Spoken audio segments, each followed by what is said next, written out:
We cannot turn on the news or look at a headline without seeing the word COVID. Who would have thought that within the last 6 months our lives would be ruled by a worldwide pandemic? The most significant healthcare innovation in our time will be development of the COVID vaccine in record time. The MMR vaccine has the record for being the quickest developed vaccine in our current vaccine arsenal. It was developed in 4 years in 1967, and that was from the inception of clinical trials till the time that the vaccine was first given. Researchers are currently testing 40 vaccines in humans, and 92 preclinical vaccines are under investigation in animals for the COVID virus. None of this development began until January of 2020. Approval of vaccines is a 3-phase process. In the first phase, small groups of people receive the trial vaccine.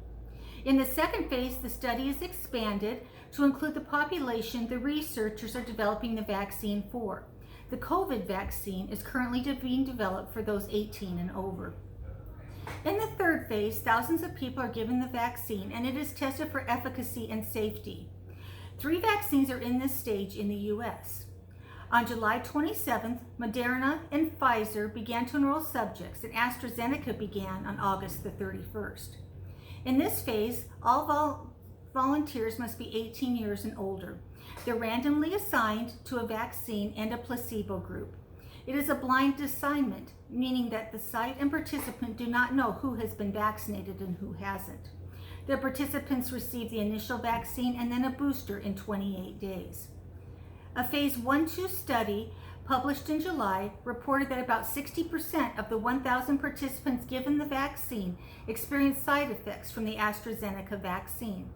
All of the side effects, which included fever, headaches, muscle pain, and injection site reactions, were deemed mild or moderate.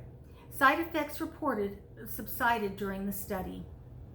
Participants are monitored closely for 2 years. At the start of their participation, blood samples and nasopharyngeal swabs are taken to assess if they do have COVID. Blood samples are taken at random times to assess immune responses to the vaccine. If the participant becomes ill during the study or have symptoms that are not normal, such as a headache, respiratory issues, nausea, vomiting, fever, other assessments are made, beginning with COVID testing and blood testing to assess for other types of issues.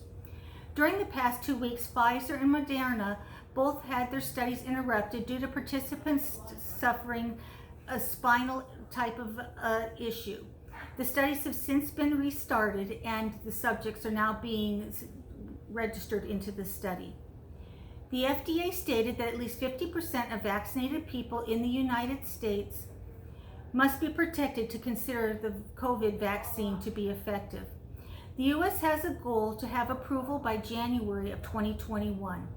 They are trying to deliver 300 million doses. To accomplish this goal, Operation Warp Speed, or OWS, has been developed from a partnership between the CDC, FDA, Department of Defense, and private entities. OWS has spent about $10 billion at this point for the development of the vaccine and its ultimate distribution.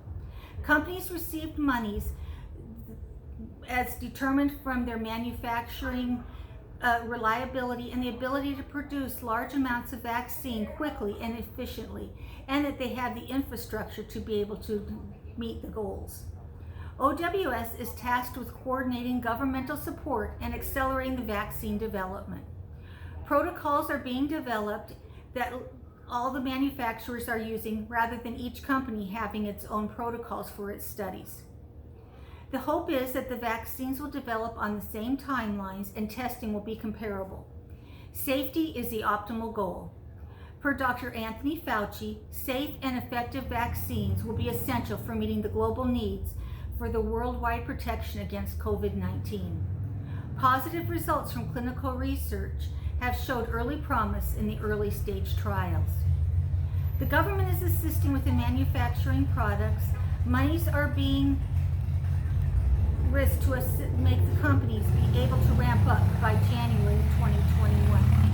Distribution of the vaccine will need a definitive plan.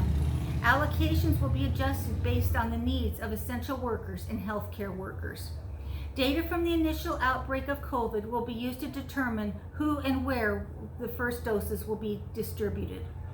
Storage issues will be paramount with the new vaccine. Due to the makeup of the vaccine, it must be kept at negative 72 degrees Celsius. This is liquid nitrogen and dry ice temperatures.